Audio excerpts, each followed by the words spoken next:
അസ്സലാമലൈക്കും hi all എല്ലാവർക്കും മൈബുൻസ് കിച്ചണിലേക്ക് സ്വാഗതം. എല്ലാവരും സുഖാണെന്ന് വിചാരിക്കുന്നു. ഞാൻ സോഫി. ഇന്നത്തേതൊരു റെസിപ്പി വീഡിയോ അല്ല, കുറേ ആൾക്കാരുടെ ഒരു ഡൗട്ട്സ് ക്ലിയർ ചെയ്യാനുള്ളൊരു വീഡിയോ ആണ്. ഈസി കുക്കിനെ പറ്റിയിട്ട് കുറേ ആൾക്കാർ ഇപ്പോൾ കമൻറ്റ് ചെയ്തിട്ടൊക്കെ ചോദിക്കുന്നുണ്ട് എങ്ങനെയാണ് ഇതിൻ്റെ ഫങ്ഷനിങ് എന്നും അതിന് എത്രത്തോളം നമുക്കത് ഹെൽപ്ഫുൾ ആകുന്നുണ്ട്, യൂസ്ഫുൾ ആകുന്നുണ്ട് എന്നും പിന്നെ കറണ്ട് ബില്ലൊക്കെ എങ്ങനെയാണ് വരുന്നത് എന്നും എല്ലാ കുക്കിങ്ങും ഈസി കുക്കിൽ തന്നെയാണോ ചെയ്യുന്നതെന്നൊക്കെ ചോദിച്ചിട്ടുണ്ട്. അങ്ങനെയുള്ള ഒരുപാട് ഡൗട്ട്സ് ഉണ്ട്. അപ്പോൾ ഓരോ കമൻറ്റിൽ കയറി ഞാൻ പറയുന്നതിനെക്കാട്ടിലും നല്ലത് ഇതുപോലൊരു വീഡിയോ എടുത്തിട്ട് ചെയ്യുന്നതായിരിക്കുമല്ലോ. ആരോ ഒരാൾ എൻ്റെ അടുത്ത് ചോദിക്കുകയും ചെയ്തിട്ടുണ്ട്, ഒരു ക്ലീനിങ്ങിൻ്റെയും കുക്കിങ്ങിൻ്റെയും ഒക്കെ കാര്യങ്ങൾ വെച്ചിട്ട് ഈസി കുക്കിൻ്റെ ഒരു ഡെമോ ഒന്ന് കാണിക്കണേ എന്നുള്ളത്. അപ്പോൾ അതും ഞാൻ ഇതിൽ കാണിക്കുകയാണ്. ഈസി കുക്ക് നോർമലായിട്ട് ക്ലീൻ ചെയ്യുന്നത് ഇപ്പോൾ സാധാരണ കുക്കിംഗ് ഒക്കെ കഴിഞ്ഞാൽ കൗണ്ടർ ടോപ്പൊക്കെ ക്ലീൻ ചെയ്യുന്ന പോലെ തന്നെ ഒരു നനഞ്ഞ തുണി കൊണ്ട് അങ്ങനെ അങ്ങ് തുടക്കും. ഇനി അഥവാ ഇത് വല്ലാണ്ട് അങ്ങ് കളറൊക്കെ ആയിപ്പോയി കുറച്ച് കരിയൊക്കെ പിടിച്ചു എന്നുണ്ടെങ്കിൽ ആഴ്ചയിലോ അല്ലെങ്കിൽ 2 ആഴ്ച കൂടുമ്പോഴോ ഒക്കെ ഇതുപോലെയാണ് ക്ലീൻ ചെയ്യുക. അപ്പോൾ ഇത് ക്ലീൻ ചെയ്യാനായിട്ട് ഞാനിപ്പം കുറച്ച് ടൂത്ത് പേസ്റ്റാണ് എടുക്കുന്നത്. ഏതെങ്കിലും ടൂത്ത് പേസ്റ്റ് മതി. ഞാനിപ്പോൾ ഇവിടെ കോൾഗേറ്റ് ഉള്ളതുകൊണ്ട് കോൾഗേറ്റ് എടുക്കുന്നത്. അത് കുറച്ചിങ്ങനെ കയ്യിലെടുത്തിട്ട് ഈ കറ വന്ന ഭാഗത്തൊക്കെ അങ്ങനെ അങ്ങ് പുരട്ടി കൊടുക്കാം. ഈ കറ വരുന്നത് എങ്ങനെയാണെന്ന് വെച്ചാൽ കുക്കിങ്ങിൻ്റെ ആ ഒരു കുഴപ്പം കൊണ്ട് വരുന്നതല്ല. ഇത് വാങ്ങി ഒരാഴ്ചൻ്റെ ഉള്ളിൽ തന്നെ ശരിക്കും പറഞ്ഞാൽ ഇങ്ങനെ കളറൊക്കെ അങ്ങനെ അങ്ങ് മാറിയിട്ടുണ്ട്. അപ്പോൾ അത് ഞാൻ വാങ്ങിയ കുറേ ആൾക്കാരതൊക്കെ ഞാനങ്ങനെ കണ്ടിട്ടുണ്ട്. നമ്മുടെ റിലേറ്റീവ്സിൻ്റെ വീട്ടിലൊക്കെ കണ്ടിട്ടുണ്ട്. വാങ്ങിയിട്ട് കുറച്ച് ദിവസം കഴിയുമ്പോഴൊക്കെ തന്നെ ഈ കളർ ഇങ്ങനെ മാറി വരുന്നുണ്ട്. അപ്പോൾ ഇതിൽ കുറേ ഗുണങ്ങളുണ്ട്, അതുപോലെ തന്നെ ഒരുപാട് ഡീഫോൾട്ട്സും ഉണ്ട്. അതെന്തൊക്കെയാണെന്ന് ഞാൻ വഴിയെ പറഞ്ഞു തരാം. ഇനി എന്താ ചെയ്യേണ്ടതെന്ന് വെച്ചാൽ ഞാനിപ്പോൾ ഇതൊരു സ്റ്റീലിൻ്റെ സ്ക്രബ്ബർ എടുത്തിട്ട് നന്നായിട്ട് അങ്ങ് മൊത്തം ഉരച്ചെടുക്കുന്നുണ്ട്. ഉരച്ചെടുക്കുമ്പോൾ ഒരുപാട് ബലം കൊടുത്തിട്ട് പ്രസ് ചെയ്തിട്ട് അങ്ങനെ അങ്ങ് ഉരക്കണ്ട. ജസ്റ്റ് സ്മൂത്തായിട്ട് ഉരച്ചെടുത്ത് കഴുകിയാൽ മതി. അപ്പോൾ ഉരക്കുമ്പോൾ തന്നെ ആ ഒരു കറയൊക്കെ അങ്ങ് ഇളകി വരും. പേസ്റ്റ് കൂടിയാകുമ്പം നന്നായിട്ട് അങ്ങ് കറയൊക്കെ ഇളകി വരും. അപ്പോൾ ഇതിപ്പോൾ അത്യാവശ്യം കറ ഇളകിയിട്ടുണ്ട്. എന്നാലും ഞാൻ ഇതിലേക്ക് കുറച്ച് വിനീഗർ അങ്ങ് ഒഴിച്ചു കൊടുക്കുന്നുണ്ട്. എന്നിട്ട് നന്നായിട്ട് ഒന്നുകൂടെ ഒന്നങ്ങ് ഉരച്ചെടുക്കാം.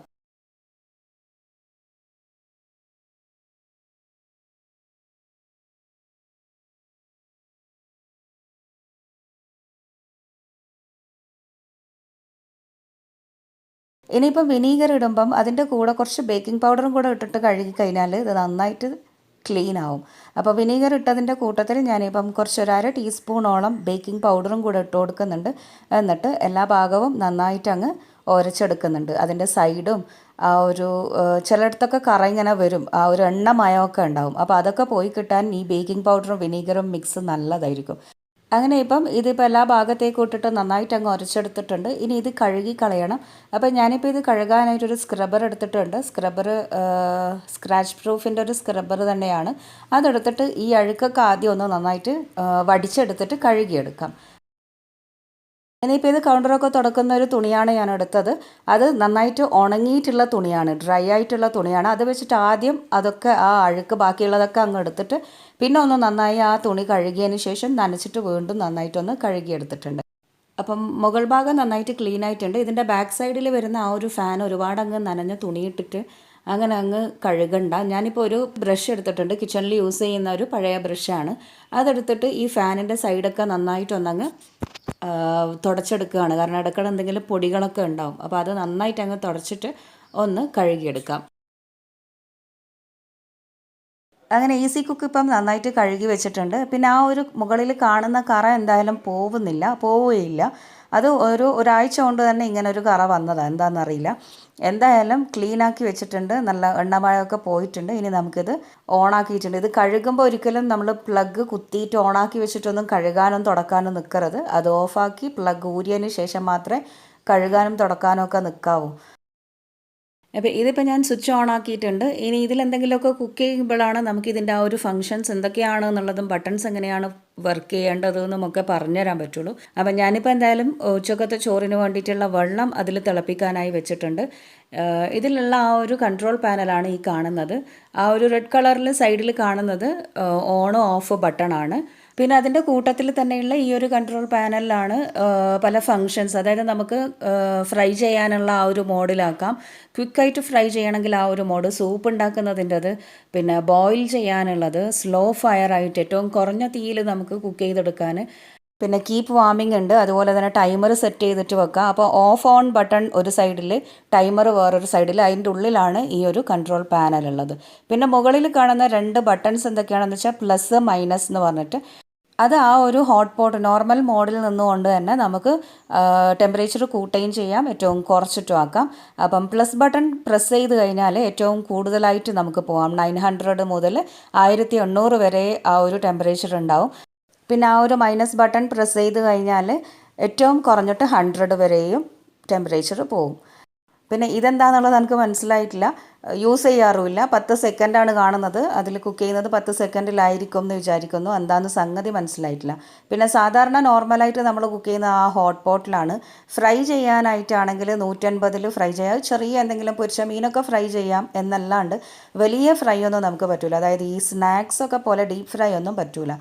ക്വിക്ക് ഫ്രൈ ഉണ്ട്, അതിൽ സൂപ്പിൻ്റെ കുക്ക് ചെയ്യേണ്ടതുണ്ട്, അതുപോലെ തന്നെ ബോയിലിംഗ് ഉണ്ട്. അതൊക്കെയും 1800 വരുന്നത്. പക്ഷേ ആ 1800 മാക്സിമം ഒരു 5 മിനിറ്റേ നിൽക്കുള്ളൂ, അത് കഴിഞ്ഞാൽ തനിയെ അങ്ങ് ഓഫായി പോകും. പിന്നെ ഇത് കീപ്പ് വാമിങ് ആ ഒരു 900 ടെമ്പറേച്ചറിൽ തന്നെയാണ് ഉണ്ടാവുക. ചൂട് അവിടെ തന്നെ നിൽക്കുന്ന ഒന്നായിരിക്കും, അതങ്ങനെ ഞാൻ യൂസ് ചെയ്യാറുമില്ല. പിന്നെ ടൈമറാണ് അതിൻ്റെ നേരെ താഴെ കാണുന്ന ആ റൗണ്ട് ബട്ടൺ, അതിൽ നമുക്ക് വേണമെങ്കിൽ ടൈം സെറ്റ് ചെയ്തിട്ട് അങ്ങനെ അങ്ങ് കുക്ക് ചെയ്തെടുക്കാം. ഇതിപ്പം അതൊന്ന് ക്ലിക്ക് ചെയ്ത് കഴിഞ്ഞാൽ 1 ആണ് ടൈം വരാൻ, 1 സെക്കൻഡാണ് വരാം. പിന്നെ അത് നമുക്ക് ഈ ഒരു പ്ലസ് ബട്ടൺ വെച്ചിട്ട് കൂട്ടാം, അതുപോലെ തന്നെ മൈനസ് ബട്ടൺ വെച്ചിട്ട് നമുക്ക് ടൈം അങ്ങോട്ടും ഇങ്ങോട്ടും ഒക്കെ ചേഞ്ച് ചെയ്ത് കൊടുക്കാം, കൂട്ടുകയും കുറയ്ക്കുകയും ഒക്കെ ചെയ്ത് കൊടുക്കാം. അതും ഒരു നല്ല ക്വാളിറ്റി തന്നെയാണ് ഇതിൻ്റെത്. ടൈം വെച്ചിട്ട് നമുക്ക് വേണമെങ്കിൽ അടുക്കളയിൽ നിന്ന് വാതുക്കൽ വന്നിരുന്ന് കുറച്ച് സമയം കഴിഞ്ഞപ്പോഴേക്ക് ഇതങ്ങ് കുക്കാവും. ആ ഒരു ടൈം മറന്നു പോകാണ്ട് സെറ്റാക്കി വെക്കണമെന്നേ ഉള്ളൂ. പിന്നെ സ്ലോ ഫയർ എന്ന് പറയുന്നത് 2 മണിക്കൂറോളം ഏറ്റവും ചെറിയ ഫ്ലെയിമിൽ കുക്ക് ചെയ്യുന്നതായിരിക്കും. അതും ഞാൻ അങ്ങനെ യൂസ് ചെയ്യാറില്ല. മെയിൻലി ഞാൻ യൂസ് ചെയ്യുന്നത് ഈ ഹോട്ട് പോട്ടാണ്. പിന്നെ കൂടുതലായിട്ട് ഫ്ലെയിം പെട്ടെന്ന് നമുക്കൊരു ചായൻ്റെ വെള്ളമൊക്കെ തിളപ്പിക്കണമെങ്കിൽ 1800 വെക്കും. അതായത് ആ ബോയിലിങ്ങിൽ അങ്ങനെ അങ്ങ് വെച്ച് കൊടുക്കും. പിന്നെ എന്നോട് കുറച്ച് ആൾക്കാർ ചോദിച്ചത് ഇതിലെല്ലാം കുക്ക് ചെയ്യുന്നുണ്ടോ എന്ന് ചോദിച്ചിട്ടുണ്ട്. എല്ലാ കുക്കിങ്ങും ഇതിൽ തന്നെയാണോ എന്ന് ചോദിച്ചിട്ടുണ്ട്. ഏതൊക്കെ വെസൽസാണ് നമുക്കിതിൽ യൂസ് ചെയ്യാൻ പറ്റുന്നതെന്ന് ചോദിച്ചിട്ടുണ്ട്. ടൈം എങ്ങനെയാണ് ഇതിലേക്ക് എത്രയാണ് ടൈം വേണ്ടതെന്നുള്ളത് ചോദിച്ചിട്ടുണ്ട്.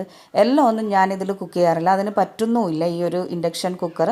ഇതിൽ പറ്റുന്ന വെസൽസ് എന്തൊക്കെയാണെന്ന് വെച്ചാൽ അലൂമിനിയം ഒഴിച്ചിട്ട്, അലൂമിനിയം ചട്ടി മൺചട്ടികളുണ്ടല്ലോ അതുപോലത്തത് ഒഴിച്ചിട്ട് ബാക്കിയുള്ളതൊക്കെ ഇതിൽ വെക്കാം.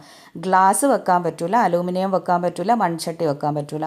ബാക്കിയുള്ള സ്റ്റീലിൻ്റെതൊക്കെ ഞാൻ വെക്കാറുണ്ട്. ഈ ഇൻഡക്ഷൻ കുക്കറിൽ മാത്രമായിട്ടുള്ള ആ ഒരു കുക്കിംഗ് വെയറൊക്കെ നമുക്കിതിൽ വെക്കാം.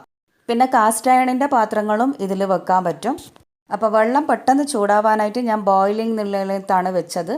അതൊന്ന് തിളച്ച് വരുമ്പോഴേക്ക് നമുക്ക് ചോറിനുള്ള അരി കഴുകിയിട്ട് അങ്ങ് ഇട്ട് കൊടുക്കണം. അപ്പോൾ ഇതിപ്പോൾ ഉള്ളത് 1800, അതായത് ബോയിലിംഗ് എന്ന് പറയുന്ന എന്താണ് ഉള്ളത്.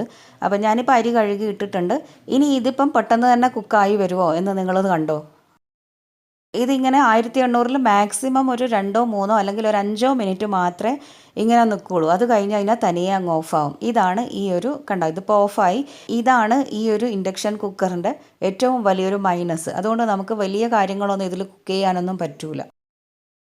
അപ്പോൾ ഇതിപ്പോൾ ഇനി ഓണാക്കി കഴിഞ്ഞാൽ ആ 900 ടെമ്പറേച്ചറിൽ ചില സമയത്ത് ഇങ്ങനെ കുക്ക് ചെയ്യാൻ പറ്റും. ചില സമയത്ത് ആ ഒരു ടെമ്പറേച്ചർ ഒന്ന് ചൂടൊക്കെ ആറി വരുന്നത് വരെ വെയിറ്റ് ചെയ്യേണ്ടി വരും. അപ്പോൾ അതുകൊണ്ട് തന്നെ ഇപ്പം ചപ്പാത്തി ചൂടാനോ അല്ലെങ്കിൽ വലിയ ഡീപ്പ് ഫ്രൈ ചെയ്തിട്ടുള്ള സ്നാക്സൊക്കെ പൊരിച്ചെടുക്കാനോ ഒന്നും ഇതിനെ കൊണ്ട് പറ്റുന്നില്ല. അത് ഞാൻ ഒരുപാട് തവണയൊക്കെ നോക്കി ഇതിന് മുമ്പൊക്കെ, ഈ ഇറച്ചിപ്പത്തിൽ അല്ലെങ്കിൽ എന്തെങ്കിലുമൊക്കെ സ്നാക്സ് ഉണ്ടാക്കാൻ വേണ്ടിയിട്ട് അതിന് കണക്കായ ചീനച്ചട്ടിയൊക്കെ വെച്ച് എണ്ണയൊക്കെ ഒഴിച്ചിട്ട് ഈ സാധനം അങ്ങ് പൊരിക്കാനങ്ങ് ഇട്ട് കൊടുത്തു കഴിഞ്ഞാൽ പെട്ടെന്ന് തന്നെ അതങ്ങ് ഓഫായി പോവും. ആ ഒരു നമുക്ക് എന്തായാലും പൊരിക്കണമെങ്കിൽ കുറച്ചൊരു ചൂട് വേണമല്ലോ, ആ ചൂട് മെയിൻറ്റെയിൻ ചെയ്ത് നിൽക്കണമല്ലോ, എന്നാലല്ലേ പൊരിഞ്ഞ് കിട്ടുള്ളൂ മര്യാദയ്ക്ക്. അപ്പോൾ ആ ഒരു സാധനം ഇതിലില്ല. അതൊരു വലിയൊരു കുഴപ്പം തന്നെയാണ്, ഭയങ്കര ഇടങ്ങാറുമാണ് അതിനെക്കൊണ്ട്. കാരണം അതുകൊണ്ട് അങ്ങനെയുള്ള കാര്യങ്ങളൊന്നും ഇതിൽ ചെയ്യാൻ പറ്റില്ല. പിന്നെ ഇതിൽ ചെയ്യാൻ പറ്റുന്ന എന്തൊക്കെയാണെന്ന് വെച്ചാൽ ഇതുപോലെ ചോറുണ്ടാക്കാം. അത് ചെറിയ തീയിൽ അങ്ങനെ അങ്ങ് കുക്ക് ചെയ്ത് വരേണ്ടതല്ലേ. അപ്പോൾ അതങ്ങനെ ചെയ്യാൻ പറ്റും. പിന്നെ പാല് കാച്ചാം, ചായ കാച്ചാം. ഞാൻ ഇടയ്ക്ക് നിങ്ങൾ കാണുന്നുണ്ടാവും കറികളൊക്കെ ഉണ്ടാക്കുന്നത്. കറിക്കൊന്നും അങ്ങനെ എന്താ പറയുക, തീ കൂട്ടിയും കുറച്ചും അങ്ങനെയാണല്ലോ ഉണ്ടാക്കേണ്ടത്. അപ്പോൾ അതുകൊണ്ട് അതൊക്കെ ചെയ്യാൻ പറ്റും. അല്ലാണ്ട് ഇങ്ങനെ ഡീപ്പ് ഫ്രൈ ചെയ്യാനുള്ള സ്നാക്സൊക്കെ പൊരിക്കാനുള്ളത് അല്ലെങ്കിൽ ചപ്പാത്തി ചൂടാനുള്ളത് അതൊന്നും നടക്കില്ല. ചപ്പാത്തി ഒന്നും വിചാരിച്ച പോലെ എന്താ പറയുക നല്ലൊരു ഏലായിട്ടൊന്നും വരില്ല. നമ്മൾ ഗ്യാസിൽ നിന്നൊക്കെ ചുടുന്നതിൻ്റെ ആ ഒരു ഏൽ ഇതിൽ വരുന്നില്ല. അപ്പോൾ അതുകൊണ്ട് ഞാൻ അതൊന്നും ഇപ്പോൾ ട്രൈ ചെയ്ത് നോക്കാറില്ല. ഇങ്ങനെ കറികളൊക്കെ ഉണ്ടാക്കും, ചോറുണ്ടാക്കും, ബിരിയാണിക്കൊക്കെ കുറച്ച് ആൾക്കാർക്കുള്ള ആ ഒരു ബിരിയാണിയൊക്കെ ഇതിലുണ്ടാക്കാറുണ്ട്. പിന്നെ ഇതിൻ്റെ സർവീസിൻ്റെ കാര്യം എന്ന് പറയാമെന്ന് വെച്ചാൽ ഇത് ഹോം ഡെലിവറിയാണ്, ഹോം സർവീസ് ഇല്ല. അത് വലിയൊരു ഫോൾട്ട് തന്നെയാണ്, ഭയങ്കര ബുദ്ധിമുട്ടുമാണ്. എന്തെങ്കിലും കേടായാൽ ഇതും എടുത്തിട്ട് ഇവരുടെ ഓഫീസിലേക്ക് അങ്ങോട്ട് പോകണം. ഇവർ വന്ന് സർവീസ് ഒന്നും ചെയ്തു തരില്ല എന്നാണ് പിന്നെ അറിഞ്ഞത്. ആദ്യം വാങ്ങുന്ന സമയത്ത് ഇവർ വീട്ടിൽ കൊണ്ടുവന്ന് തന്ന സമയത്ത് അങ്ങനെ സർവീസ് ഉണ്ട്, വന്ന് ചെയ്യും എന്നൊക്കെ പറഞ്ഞിട്ടുണ്ട്. പക്ഷെ അതൊന്നുമില്ല. ഒരു തവണ ഇത് പെട്ടെന്ന് അങ്ങ് ഓഫായി ഓണാവാത്ത ഒരു ഇത് വന്നപ്പം വിളിച്ചപ്പം പറഞ്ഞു കൂത്തുപറമ്പ് ചെല്ലണം എന്നാണ് പറഞ്ഞത്. ഇതും കൊണ്ട് കൂത്തുപറമ്പ് ചെല്ലണം. അത് നമുക്ക് കൂത്തുപറമ്പേക്ക് പോകാമെന്ന് വെച്ചാൽ ബുദ്ധിമുട്ട് തന്നെയാണ്. അപ്പോൾ അതിൻ്റെ തലശ്ശേരിയിൽ വരുന്നത് പിലാക്കൂൽ അങ്ങോട്ട് എവിടെയോ ഒരു സർവീസിൻ്റെ ഒരു സെൻറ്റർ ഉണ്ട്. അവിടെ കൊണ്ടുപോയി കൊടുത്തു കഴിഞ്ഞാൽ അവർ സർവീസ് ചെയ്ത് തരും. അപ്പോൾ അങ്ങനെ ഒരു തവണ സർവീസ് ചെയ്തിട്ടുണ്ട്. പിന്നെ ഇതിൻ്റെ റേറ്റ് പറയാമെന്ന് വെച്ചാൽ 4000 സംതിങ് ആണ്. അപ്പം ഇത് വാങ്ങണം എന്നിപ്പോൾ ആഗ്രഹമുള്ള ഒരുപാട് ആൾക്കാർ എൻ്റെ അടുത്ത് ചോദിച്ചിട്ടുണ്ട് ഇത് വാങ്ങണം, അതുകൊണ്ട് ഇതിൻ്റെ ഒരു ഫങ്ഷൻസും ഇതിൻ്റെ കറണ്ട് ബില്ലും അങ്ങനെയുള്ള കാര്യങ്ങളും ഒക്കെ പറഞ്ഞു തരണേന്ന്. വാങ്ങുന്ന ആൾക്കാരോട്, വാങ്ങണം എന്ന് ആഗ്രഹിക്കുന്ന ആൾക്കാരോട് ഞാൻ പറയാണ്, നിങ്ങൾ എൻ്റെ എക്സ്പീരിയൻസ് വെച്ചിട്ട് ഞാൻ പറയാണ്, ഇത് നിങ്ങൾ വാങ്ങണ്ട. ഇതിലും ഏറ്റവും നല്ല ഏതെങ്കിലും ഉണ്ടാവും, നല്ല കമ്പനീൻ്റെ ഉണ്ടാവും. പ്രസ്റ്റീജിൻ്റെയൊക്കെ നല്ല കമ്പനിയാണ്. ഞാൻ ഇതിന് മുമ്പ് വാങ്ങിയത് ഒരു 10-12 കൊല്ലത്തോളം ഞാൻ യൂസ് ചെയ്തത് ഒരു കംപ്ലൈൻറ്റും ഉണ്ടായിട്ടില്ല. ഇടയ്ക്കെങ്ങാനും അതിൻ്റെ ഫാനിനൊരു പ്രശ്നം വന്നിട്ട് ചൂട് കുറഞ്ഞിട്ട് 1-2 തവണ അങ്ങനെ ഒരു സർവീസിന് ചെയ്യേണ്ടേ വന്നിട്ടേ ഉള്ളൂ.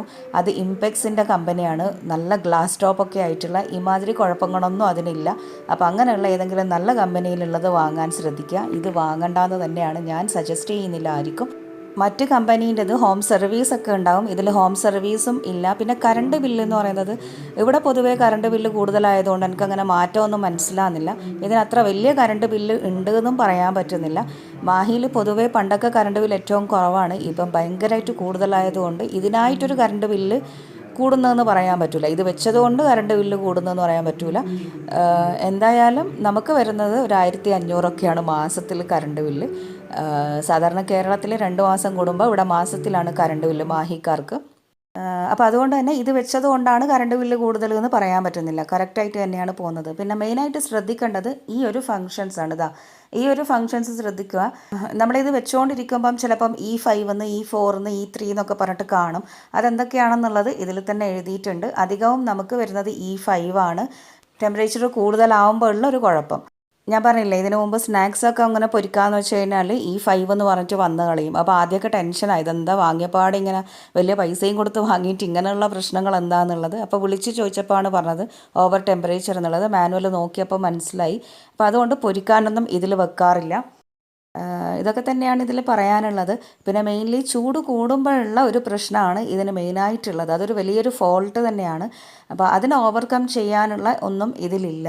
അപ്പോൾ ഇത് വാങ്ങുന്നതിനെ പറ്റിയിട്ടുള്ള അഭിപ്രായം ചോദിച്ചതുകൊണ്ട് എൻ്റെ മൈമൂൻസ് ഫാമിലിയോട് ഞാൻ പറയുകയാണ്. ചോദിച്ച ആൾക്കാർ ഈ ഒരു വീഡിയോ കണ്ടു കഴിഞ്ഞാൽ നിങ്ങൾക്ക് മനസ്സിലാവും ഇനി ഇത് വാങ്ങണോ വാങ്ങണ്ടയോ എന്നുള്ളത്. ഇതേപോലെ തന്നെ നിങ്ങളുടെ ഫാമിലീസിനും ഫ്രണ്ട്സിനും ഒക്കെ ഇത് ഷെയർ ചെയ്ത് കഴിഞ്ഞാൽ അവർക്കും ഒരു ഹെൽപ്ഫുൾ ആവുമെന്ന് വിചാരിക്കുന്നു. അപ്പം ഓക്കെ, ടാറ്റാ. പുതിയ റെസിപ്പിയായി കാണുന്നത് വരെ ബായ്.